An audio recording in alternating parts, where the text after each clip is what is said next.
O encontro entre Trump e Lula na Casa Branca terminou cercado de tensão, silêncio e sinais claros de desconforto.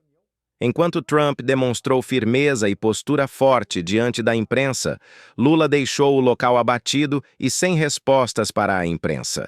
Para muitos, foi mais uma demonstração da fraqueza da esquerda diante de líderes conservadores que defendem seus países com autoridade. Se você apoia valores da direita e quer acompanhar tudo sem censura, inscreva-se agora no canal e fortaleça essa luta. Um jato de sua empresa, a JF, pousou em Washington. Hoje, a reunião, planejada para o início do ano, tornou-se improvável em razão do envolvimento americano na guerra contra o Irã.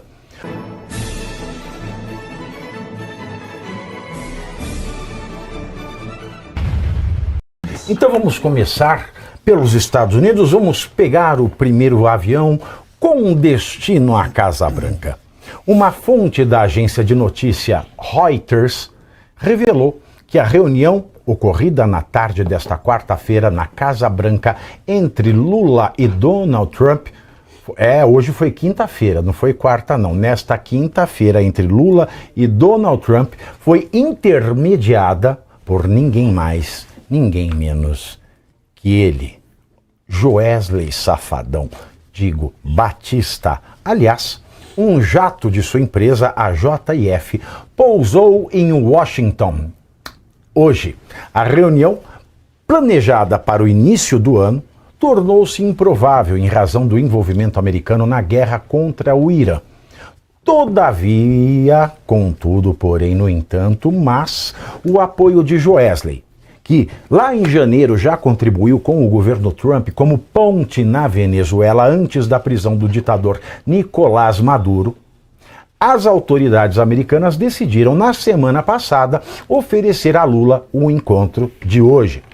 Joesley Safadão e seu irmão Wesley Safadão, digo Batista, encontram-se ambos nos Estados Unidos.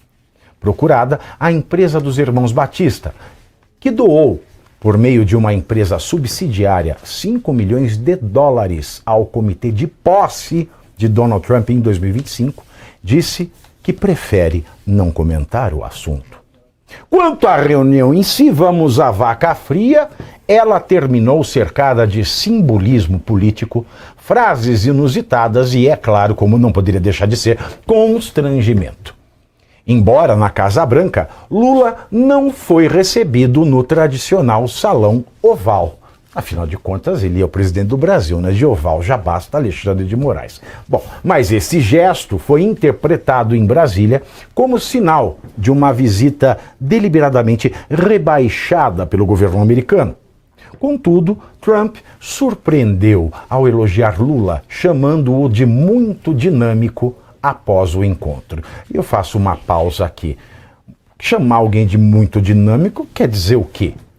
Muito dinâmico. Eu posso falar assim, que o Vorcar era muito dinâmico. Que o Ciro Nogueira é muito dinâmico. Eu posso falar que o PCC é muito dinâmico. Mas não é certamente um elogio, né? Mas vamos lá. O Trump também afirmou que a conversa foi muito boa. Eu não sei também como é que uma conversa é muito boa se o Trump não fala português, nem o Lula fala português. Eu não sei como a conversa pode ter sido boa. E, segundo Trump, que os dois discutiram comércio, tarifas, segurança e cooperação bilateral. Lula, por sua vez, esse foi o lado do Trump. Agora o lado do Lula. Lula, por sua vez, transformou a reunião naquilo que bem entendesse, se é que ele entendeu alguma coisa da reunião. Lula disse não acreditar que Trump tentará interferir nas eleições brasileiras deste ano, apesar de o tema não ter sido tratado e ter sido apenas imaginado, né, no fantástico mundo de Bob, da cabeça de Lula, Bob bêbado ainda. O assunto ele é sensível diante da interferência em favor do próprio Lula pelo governo Biden em 2022. Num dos momentos mais inusitados da viagem, o Lula ainda brincou. Aspas para o Lula. Traduzindo, que o Lula está engasopado. Isso eu vou traduzir. Um dia, o Trump ainda vai fazer um Pix. Numa tentativa de usar o sistema brasileiro de pagamentos instantâneos como símbolo de modernidade tecnológica nacional. Você vê, uma escancarada demonstração da mais profunda ignorância do Lula quanto ao famoso sistema peer-to-peer, que existe muito antes do Bolsonaro implementar o Pix no Brasil. A principal tensão do encontro girou em torno da segurança pública. Trump insiste em classificar o primeiro comando da capital, o PCC, e o Comando Vermelho, o CV, como organizações terroristas, medida que preocupa profundamente o Palácio do Planalto. É Palácio do Planalto ou Palhaço do Planalto, o alemão? Eu já não sei mais. Lula deixou claro que o tema não avançou na conversa e reiterou que o Brasil considera as facções criminosas voltadas ao lucro. Para um pouquinho. Lula diz que ele considera as organizações criminosas voltadas ao lucro. O que ele quis dizer com isso? Que o agro é uma facção criminosa? Que o empresariado, o mercado é uma facção criminosa? Que o empregador é uma facção criminosa? Ou frase desgraçada. Eu considero, não é, que as facções criminosas não são terroristas, elas não são voltadas ao terror, são voltadas ao lucro. Então o próprio Joesley é de uma facção criminosa. Vocês estão entendendo a bobagem que ele falou? E tem mais ainda. Ele falou então que a facção criminosa é voltada ao lucro e volta aí, desce aí. Isso aí, muito bem, tá certo. A facção criminosa é voltada ao lucro e não grupos terroristas. Essa que é a melhor parte. Não é grupo terrorista, sabe por quê? Porque não tem motivação ideológica. Aí, Holliday, isso desperta, para mim, a curiosidade intelectual, que é a seguinte. E eu lhe pergunto. A facção criminosa por Lula não é terrorista porque ela visa lucro. Porque para ela ser terrorista, ela tem que ter viés ideológico. Então aí eu pergunto a você, Holliday, a você, Carvana, e a você aí de casa. Qual ideologia tem Fred Krueger, Jason, o brinquedo assassino, o palhaço It, as bruxas de Blair, a menina do exorcista e aquele terror de programa da Cissa Guimarães? Um capeta. Para mim, o único vitorioso, a bem da verdade, nem foi Lula, nem foi Trump, foi o Joesley Safadão, digo Batista. Pois bem, qual é a ideologia da bruxa do 71? Assustar os outros, né? Mas que vantagem, na sua opinião, levou o Joesley? Então, assim, os Estados Unidos, na festa de Halloween, é terrorista. eu não entendo mais nada, eu não sei.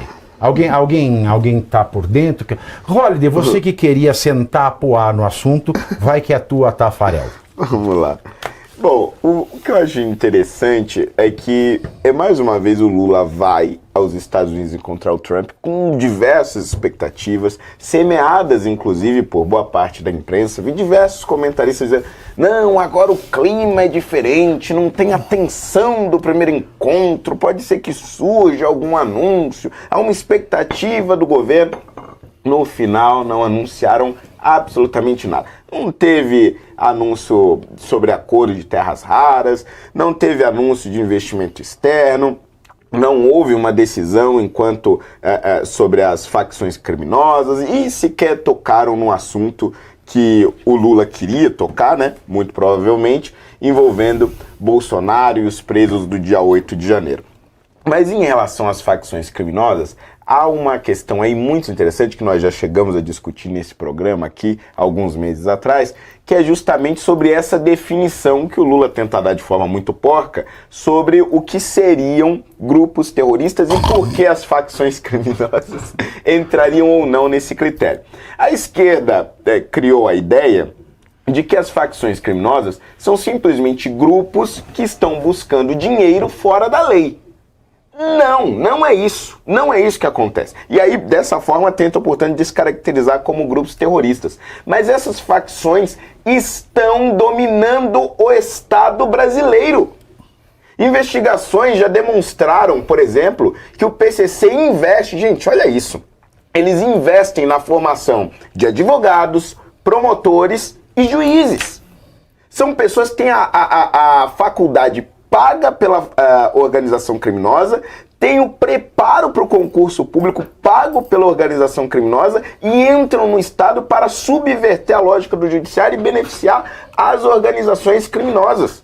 Para além disso, a gente não precisa nem lembrar os diversos políticos das mais diferentes matizes ideológicas, partidos do centrão, partidos de esquerda, eleitos e constantemente investigados por envolvimento com organizações criminosas. Essas organizações estão tentando tomar o Estado brasileiro. Há sim uma ideologia por detrás disso. Eles têm, inclusive, verdadeiras diretrizes enquanto organizações criminosas que os seus membros devem seguir em todo o Brasil.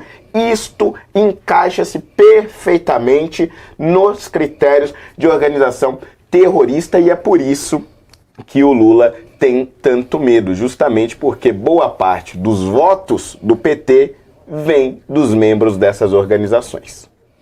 Cláudio Caivano. Eu não esqueci, eu te perguntei o que você acha que o Joesley Batista teria ganho, mas me permita, por favor, falar sobre isso, para pegar esse gancho do Holliday, que foi sensacional, né? O conceito de terrorismo é o uso deliberado e sistemático de violência ou ameaça de violência contra civis, não combatentes ou alvos simbólicos, com o intuito de criar medo generalizado, seja em busca de território, seja em busca de controle sobre um território, né? Ou seja, a conquista ou o mero poder sobre a população naquele território. Então, é um inimigo do Estado. Fere o Estado de Direito, porque coloca dentro do Estado um Estado paralelo, um Estado narco-terrorista. E narco aqui porque eles, né, o business principal, o negócio principal dessas organizações criminosas aqui no Brasil continua sendo a droga, a venda, o tráfico. Hoje eles incluíram outras coisas, como o tráfico de armas e muito mais coisa. No entanto, continua sendo o negócio principal, o tráfico de armas. E é aí, justamente, como já explicou o Holliday, que entra em conflito com a ideologia do atual governo. Ele não quer enfrentar isso, né? Não sei porquê, fica aí na reflexão de cada um da nossa audiência. Agora sim, quanto à reunião em si, e aí eu reitero a pergunta, Pavi, porque a JBS é investigada nos Estados Unidos, então me parece muito mais um movimento de tentar aproximação reiterada ao Donald Trump para tentar diminuir a sanha, né, que a justiça americana vai tratar o conglomerado JBS nos Estados Unidos. Os apontamentos que eu fiz dessa visita são os seguintes, ó, não teve almoço com foto. Ninguém da imprensa entrou no Salão Oval para acompanhar. Inclusive, quase todos da comitiva do presidente Dilma desinelegibilizado não entrou também. Entre eles, Andrei Rodrigues, o Dario Durigan e alguns outros. O Lula não permitiu, ele pediu para o Trump para que a imprensa não entrasse. Talvez com medo de ser maltratado pelo Donald Trump, como foi o Zelensky, ele fala sempre disso, né? O Lula, então, como eu disse, além desse pedido, pediu para os seus próprios intérpretes, aqueles que o acompanharam, não falarem em inglês. apenas esperarem a resposta em inglês e traduzir para ele. Mas as perguntas tinham que ser feitas em português. Isso denota uma sistemática desconfiança do próprio Dilma desinelegibilizado, ou seja, do próprio presidente da República, não confiando nas pessoas às quais ele levou nessa reunião. Saiu, por fim, depois de não ter permitido que a imprensa entrasse, saiu da reunião sem falar com a imprensa e foi para a embaixada, sem falar com absolutamente ninguém. Só deu uma coletiva de imprensa na embaixada. E aí eu fecho dizendo o seguinte: me parece que o que ele gostaria ou era um embate com Donald Trump, ou trazer para cá um grande acordo para ele que o beneficiasse, mas em ambos os casos com o intuito de melhorar o seu posicionamento frente ao eleitorado. A medida era só pela eleição, é o que me parece. E ele não conseguiu o seu intento, por isso que voltou aparentemente com o rabinho entre as pernas e não falou nada. Nem as perguntas dos repórteres na embaixada ele respondeu afirmativamente, ou seja, de forma coerente. Ele sempre tentou tergiversar o tema e não respondeu nem sobre terras raras e muito menos sobre o narcoterrorismo, Pavinato. Você vê bem, né? Ele levou a carreta furacão para nada. Para nada. É mais uma viagem para porcaria nenhuma. Exato. Para porcaria nenhuma. Na última segunda-feira, 4 de maio, em cerimônia de... E fica a pergunta: até quando o Brasil continuará sendo representado por um governo fraco, sem respeito internacional e desconectado da população? Enquanto países fortes valorizam patriotismo, liberdade e firmeza, a esquerda brasileira segue acumulando vergonha e desgaste. Se você também pensa assim, deixe seu like, se inscreva no canal